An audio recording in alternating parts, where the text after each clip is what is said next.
ఈరోజు చిన్ని ఎపిసోడ్లో బాలరాజు కావేరి చిన్ని ఫారెస్ట్లో నడుచుకుంటూ వెళ్తారు.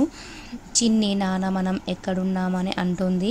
అప్పుడు బాలరాజు ఫారెస్ట్లో మనం ఎక్కడున్నామో కూడా అర్థం కావడం లేదు అని అంటాడు. అప్పుడు కావేరి కాలు నొప్పులు పెడుతున్నాయా అమ్మ అని అంటుంది. అప్పుడు చిన్ని పర్లేదమ్మా అని అంటుంది. కావేరి కానిస్టేబుల్ శంకర్ గారికి ఫోన్ చేద్దామంటే సిగ్నల్స్ లేవు అని అంటుంది. చిన్ని నాన్న నాకు కొంచెం భయంగా ఉంది అని అంటుంది. అప్పుడు బాలరాజు నేను పక్కనే ఉన్నాను కదమ్మా అని అంటాడు. చిన్ని నాన్న పోలీసులు నిన్ను చూస్తే వాళ్ళు నిన్ను తీసుకెళ్ళిపోతారు అని అంటుంది. నాన్న అంటే బాలరాజు లేదమ్మా మనం ఫారెస్ట్లో చాలా దూరం వచ్చేసాము అని అంటాడు. కావేరి పోలీసులను చూసి బాల పోలీసులు వస్తున్నారు అని అంటుంది. అప్పుడు అందరూ కొంచెం ముందుకు వెళ్ళి దాచుకుంటారు. పోలీసులు వచ్చి వెతికితే కనిపించరు. పోలీసులు ఎవరూ లేరు అని వాళ్ళు వెళ్ళిపోతారు. పోలీసులు వెళ్ళగానే వీళ్ళు బయటకు వస్తారు. చిన్ని కాళ్ళకి రాయి తగులుతుంది. అప్పుడు బాలరాజు కావేరి జాగ్రత్త అమ్మ అని అంటారు.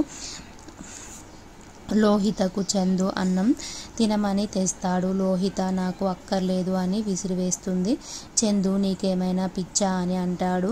నేలపై అన్నం వేస్తారా ఎవరైనా అని అంటాడు. అప్పుడు లోహిత చిన్ని వల్లే మన జీవితానికి చాలా కష్టాలు వచ్చాయి అని అంటుంది.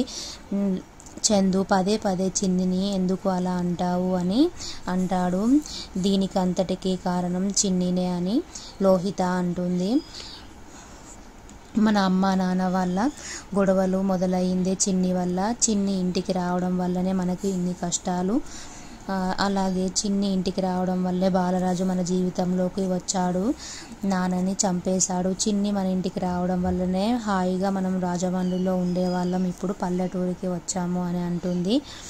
అలాగే మనం మంచి స్కూల్లో చదువుకునే వాళ్ళం, ఇప్పుడు మామూలు స్కూల్లో చదువుకుంటున్నామని లోహిత అంటుంది. చందు పదే పదే నీవు చిన్నిని అలా మాట్లాడకు, చిన్నికి దీనికి ఏమి సంబంధం లేదు అని అంటాడు. నువ్వు నాన్నలాగే మాట్లాడతావు, చిన్నికి సపోర్ట్ చేస్తావు అని లోహిత వెళ్ళిపోతుంది. చందు బాధపడుతూ చిన్ని నిన్ను అత్తయ్యని నాకు చూడాలని ఉంది అని బాధపడతాడు. చిన్ని పడుకోవడానికి బాలరాజు ఉయ్యాల కడతాడు. చిన్ని పడుకుంటుంది. అప్పుడు కావేరి బాలరాజు దగ్గరికి వచ్చి ఏంటి బాల మన జీవితాల్లో ఇన్ని కష్టాలు అని అంటుంది. నువ్వు నేను చిన్ని సంతోషంగా ఉందాము అనుకుంటే మళ్ళీ ఇలా అయింది అని అంటుంది. అప్పుడు బాలరాజు దీనికంతటికి కారణం